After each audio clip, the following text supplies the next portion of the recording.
So I just came home from seeing Guardians of the Galaxy 3 with my husband, and it was a good movie, but I had popcorn and Reese's Pieces for lunch, so I want to eat something kind of healthy for dinner. And it also happens that I've got some leftover yogurt from other recipes, and I have no use for this, so I need to get rid of it. And I also have a couple bananas that are starting to get a little old, so I'm going to solve all of my problems and make a smoothie. Okay, I've put about half of my remaining yogurt, which is about a half a cup of yogurt, and the banana into my blender. I don't use a recipe ever when I make smoothies, I just kind of wing it. And here I have some frozen mango. I always keep some kind of frozen fruit. So if I ever need to use up extra yogurt, I can make smoothies whenever I want.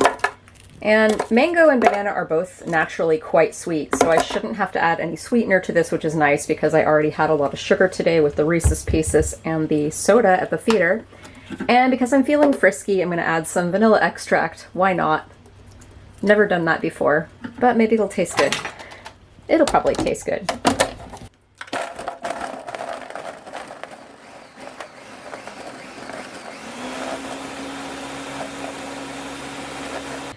Okay, this is the first time I've ever made this specific smoothie. I always make a smoothie with like half a cup of plain yogurt and a couple handfuls of frozen fruit and a banana, but I've never done it with mango and I've never added vanilla extract, so let's see how this tastes.